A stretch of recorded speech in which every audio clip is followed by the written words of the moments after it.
आइए आज की कक्षा में आप सभी छंद साधकों का हार्दिक अभिनंदन, सादर स्वागत।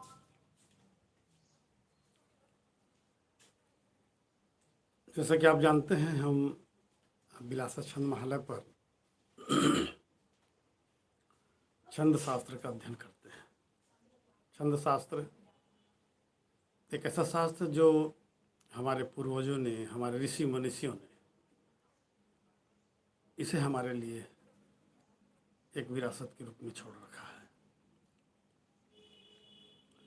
इस विरासत को हम जाने, ये हमारा अधिकार है कि हम इस विरासत से अवगत हों कि वास्तव में वो है क्या। हम पाते हैं कि जब छंद शास्त्र पर प्रवेश करते हैं तो एक अनमोल, अद्वितीय और अनंत खजाना हमें दिखाई देता है छंदों का। और इन्हीं खजानों से कुछ चुने हुए खजाने के कुछ मोती आपके बीच बिलासा छंद महालय पर समय समय पर आपके सामने रखे जाते हैं। उनकी चमक, उनकी महत्ता ये हम देखते, जानते और महसूस भी करते हैं। इसी श्रृंखला में हम आज 15 मात्रा का एक छंद, इस पर आपके बीच चर्चा करेंगे। 15 मात्रा को छंद शास्त्र में तैथिक कहा गया है। तिथि 15 होते हैं इसलिए, और इसका वर्ग भेद है 987। 15 मात्रा को अगर हम मात्रिक प्रस्तार करें तो 987 प्रकार के छंद हमें प्राप्त होते हैं। इन्हीं छंदों में से एक छंद आज आपके बीच, जो बहुत प्रसिद्ध छंद है, आप सभी शायद उससे परिचित भी होंगे। ये छंद है आल्हा छंद, या इसे ही कहते हैं वीर छंद, या इसे ही कहते हैं मात्रिक सवैया। आइए इन छंदों पर हम आज की चर्चा को केंद्रित करें। वीर छंद या आल्हा छंद, यह छंद 29 मात्रा का एक छंद है और इस छंद पर प्रथम 16 मात्रा पर यति होती है और यति के पश्चात 15 मात्रा।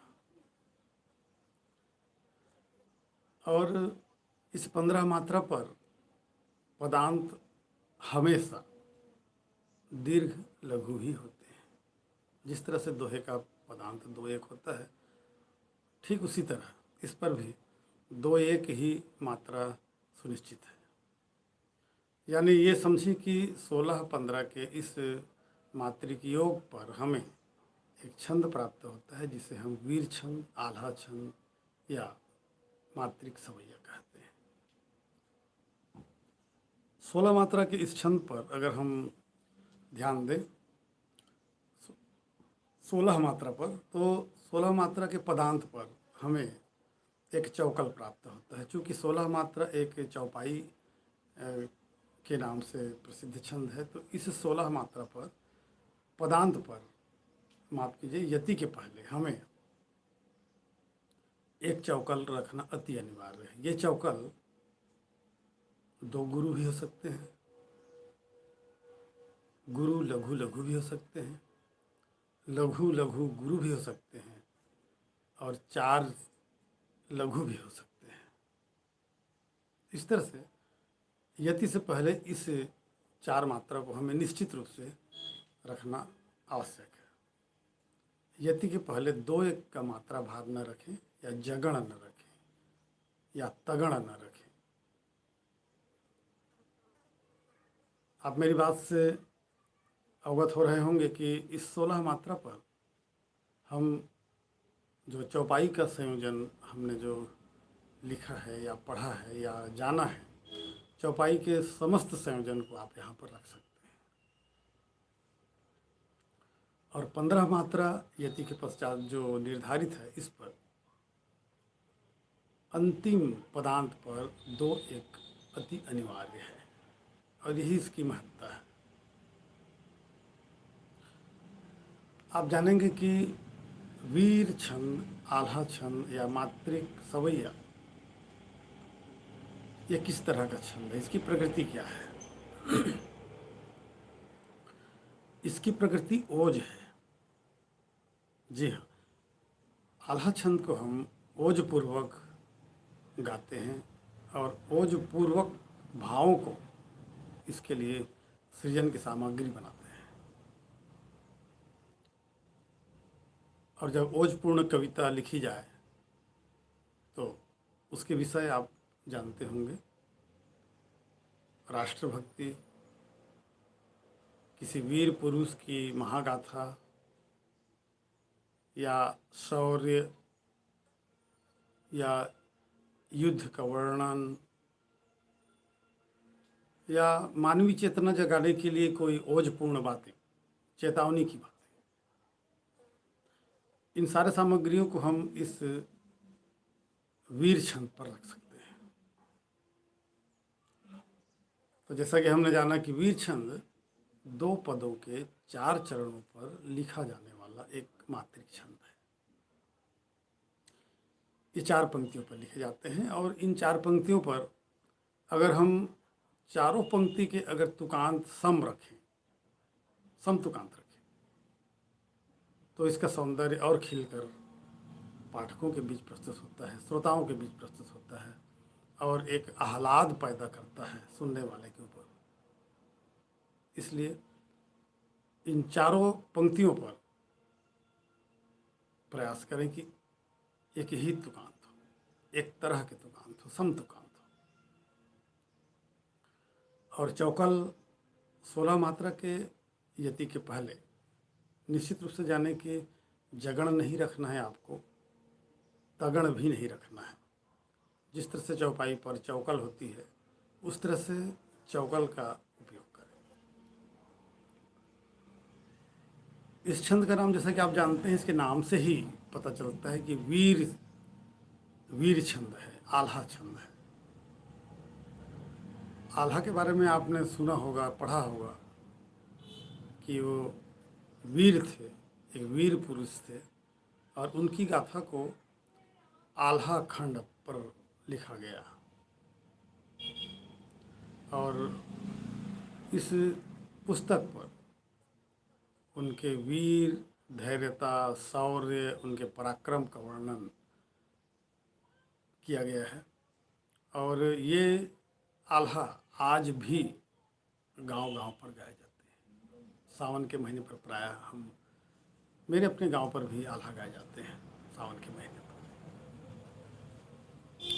इसकी बड़ी अद्भुत गाथा है, बहुत प्रसिद्ध गाथा है। और शारदा के मैहर मैया को आपने जाना होगा या देखा, समझा भी होगा। आल्हा वहाँ हर नवरात्रि पर स्वयं सशरीर ध्वजा चढ़ाने जाते हैं, एक काला पुष्प लेकर शारदा मैया पर चढ़ाने भी जाते हैं, आपने सुना होगा। तो आल्हा की गाथा को लिखने के लिए जिस छंद का प्रयोग किया गया, इसे ही हम वीर छंद या आल्हा छंद कहते हैं। यानी यथा नाम तथा गुण। जिस तरह से इस छंद का नाम आल्हा छंद है, वीर छंद है, इसी तरह से इस पर इसकी विषय वस्तु भी इस तरह से होनी चाहिए कि वीरता झलके, शौर्य दिखे, युद्ध भूमि, समर भूमि का एक सचित्र वर्णन हो, किसी वीर पुरुष की आदि गाथा का उल्लेख हो और इसका गायन बहुत ओजपूर्ण करें। और जब इस तरह से हम किसी युद्ध का या किसी वीर पुरुष का जब हम वर्णन करते हैं तो ये लाजमी है कि हम उसके उस चरित्र का वर्णन करते करते अतिशयोक्तिपूर्ण भी वर्णन करने लगते हैं। और ये आल्हा छंद पर जायज़ है, ऐसा काव्य शास्त्रियों ने माना है। आइए अब इस वीर छंद को एक उदाहरण के ढंग से हम समझें। एक उदाहरण मैंने लिखा है, आप भी लिख लें। सीना ताने सैनिक जाता, सीना ताने सैनिक जाता, भारत माँ की कर जयकार। सीना ताने सैनिक जाता, भारत माँ की कर जयकार। एक पूर्ण विराम। दहल उठे पर्वत नद घाटी, दहक उठे पर्वत नद घाटी, दुबके दुश्मन अपने द्वार। यहाँ पर दो पूर्ण विराम करेंगे, फिर तीसरी पंक्ति पर आते हैं। तीसरी पंक्ति लिखी गई है कि कांप रही है दसों दिशाएं, कांप रही है दसों दिशाएं, चमक रहे हैं सब हथियार। एक पूर्ण विराम। फिर चौथी पंक्ति पर लिखा गया कि धन्य सैन्य की चारों सेना, सजग सिंह से पहरेदार। ये चार पंक्ति आल्हा छंद की पंक्तियां हैं। और चार पंक्ति आपके बीच रख रहा हूं। है अदम्य साहस का सागर, है अदम्य साहस का सागर, बैरी देख इन्हें थर्राए। चौड़ा सीना शौर्य भुजा पर, दमन करे तो जग अकुलाए। मातृभूमि हित बढ़े बांकुरे, मातृभूमि हित बढ़े बांकुरे, विजय तिलक करते श्रृंगार। हिंद देश के अमर सेनानी करते नवगाथा साकार। इस तरह से दो पंक्तियों पर भी लिखे जाते हैं, लेकिन चार पंक्तियों पर अगर हम तुकांत रखते हैं तो ये उत्तम सृजन कहलाता है।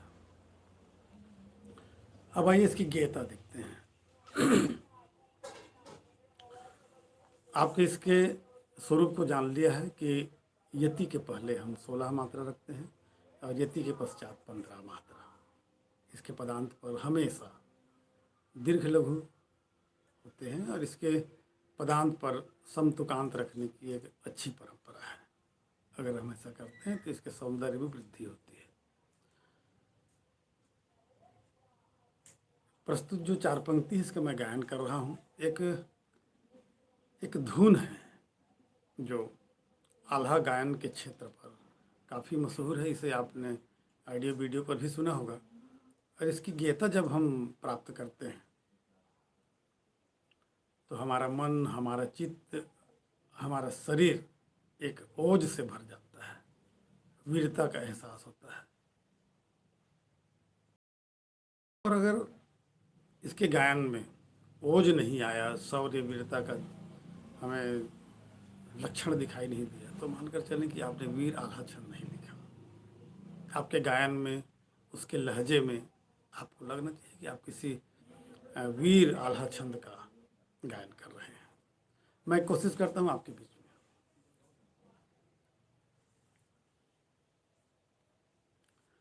सीना ताने सैनिक जाता, भारत माँ की कर जयकार। दहल उठे पर्वत नद घाटी, दुबके दुश्मन अपने द्वार। कांप रही है दसों दिशाएं, कांप रही है दसों दिशाएं, चमक रहे हैं सब हथियार।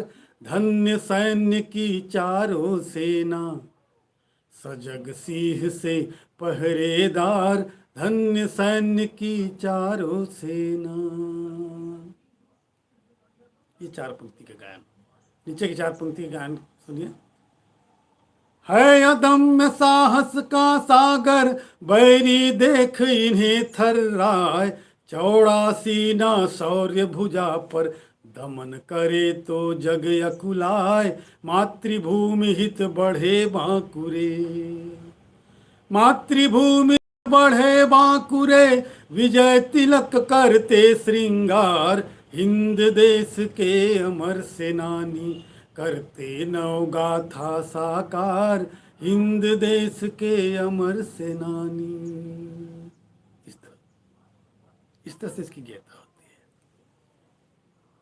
निश्चित रूप से मुझे लगता है कि आपने ये पंक्ति सुनी होगी तो आपने किसी वीर पुरुष को, या आपने सेना के किसी नौजवान को, या शहीद होने वाले किसी सेनानी का आपको स्मरण हो आया होगा, या युद्ध भूमि का आपको स्मरण हुआ होगा कि युद्ध भूमि पर हमारे सैनिक किस तरह से सीना ताने हुए खड़े हुए दुश्मन से लोहा लेते हैं। ये वीर छंद है।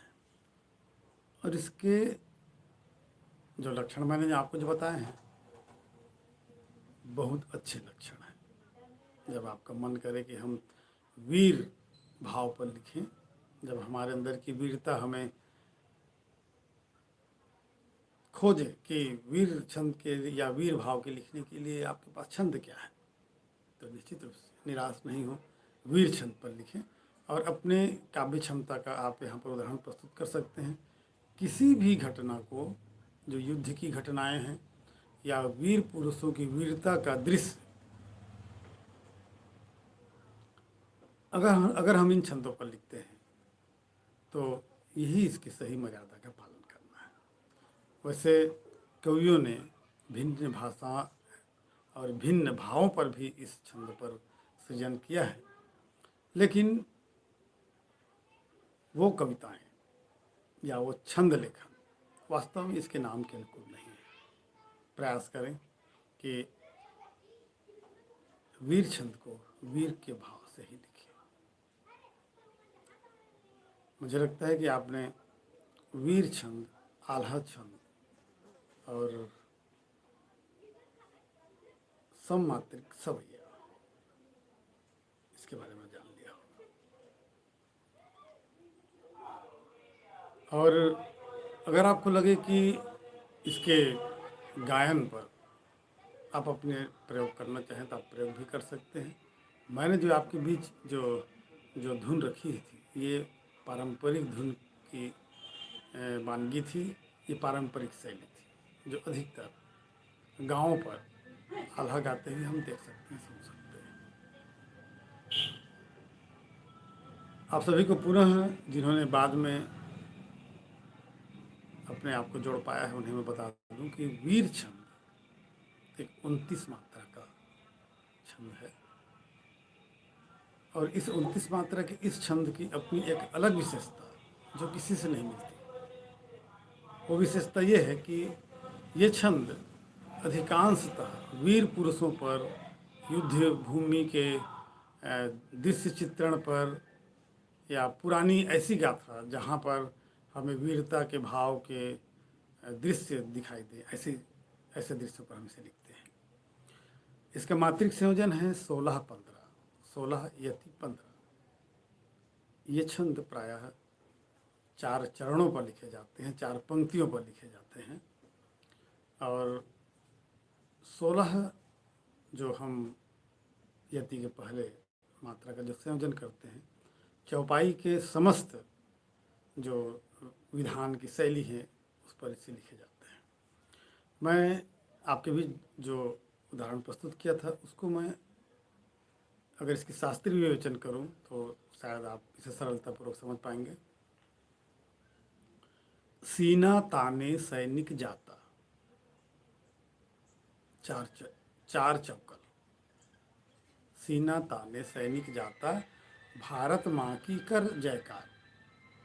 यति के पहले 4 चौकल रखे गए जो 16 मात्रा है, और यति के पश्चात भारत माँ की कर जयकार। भारत 4 मात्रा, माँ की ये 4 मात्रा, कर ये 2 मात्रा, और जयकार ये पंचकर, जिसके शब्द के आखिरी पर 2-1 का मात्रा भाग है। इस तरह से प्रथम पंक्ति पर हम देखते हैं कि 16 मात्रा का एक मात्रिक भार इस पंक्ति पर है। दूसरी पंक्ति पर जाते हैं तो दहल उठे पर्वत नद घाटी, यहाँ पर प्रयोग हुआ है 3-3-2 इस विधान का। दहल उठे पर्वत, पर्वत का जो 2 मात्रा है प र, ये 2 3-3-2 हुए। इस तरह से एक अष्टकल का निर्माण होता है। और वत नद घाटी ये 8 मात्रा। इस तरह से 16 मात्रा को हमने पूर्ण किया और हमें पंक्ति प्राप्त हुई कि दहल उठे पर्वत नद घाटी, 16 मात्रा। यदि के पश्चात लिखा गया कि चमक रहे हैं, माफ कीजिए, दुबके दुश्मन अपने द्वार। यहाँ पर भी 3 चौकल के पश्चात एक पंचकल, अपने का ने और द्वार, ये पंचकल प्रयोग किया गया है। या यूं कहें कि अंत में 2-1 का मात्रा भाग दिखाई देता है।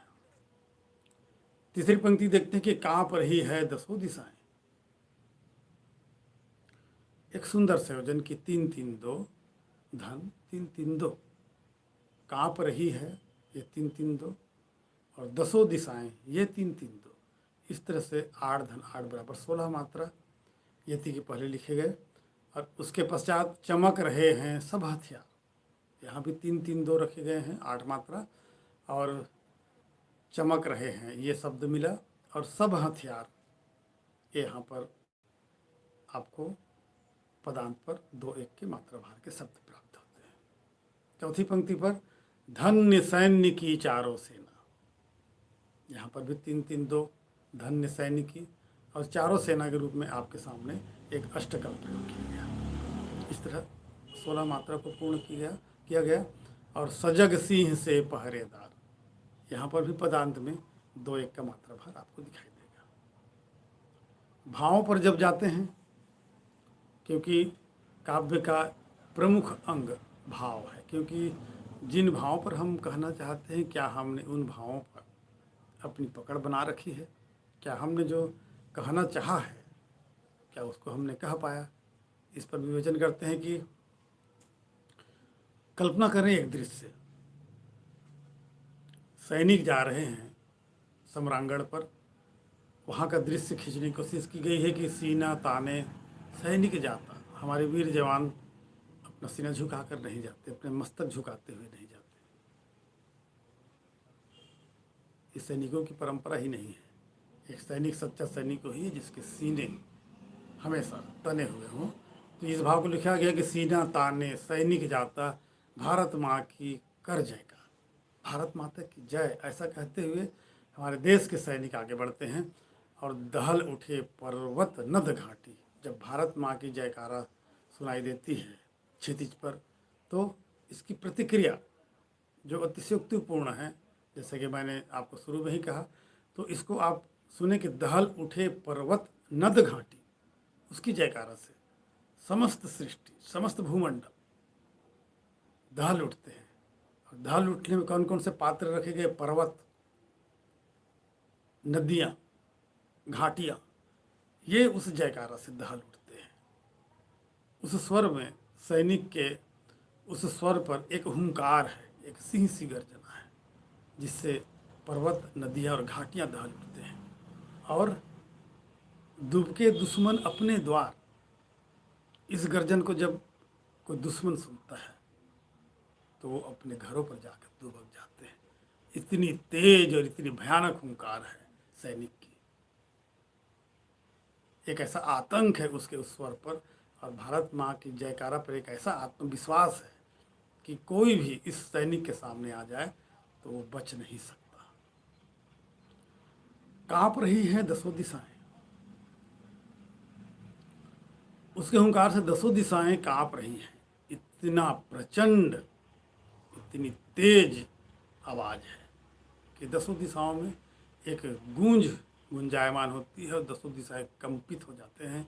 और चमक रहे हैं सब हथियार, उसके हाथों पर, उसके कंधे पर जो हथियार उसने लटका रखे हैं, जो पकड़ रखे हैं, उस पर एक चमक है, शौर्य की चमक है, कर्मशील हाथों की चमक है। और इस चमक से पूरी सेना, पूरा ब्रह्मांड आलोकित है।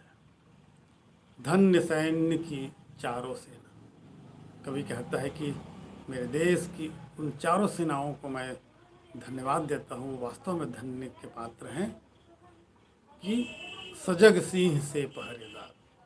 मेरे देश की सेना किसी सजग जागते हुए शेर की तरह है, मेरे पहरेदार इस तरह से हमेशा जागृत अवस्था पर रहते हैं। ये वीरता के लक्षण आपके बीच मैंने रखे हैं अपनी सेना के लिए। नीचे की पंक्ति पर आते हैं, इसका विवेचन करते हैं। है अदम्य साहस का सागर। आप जानते हैं अदम्य एक जगण युक्त शब्द है।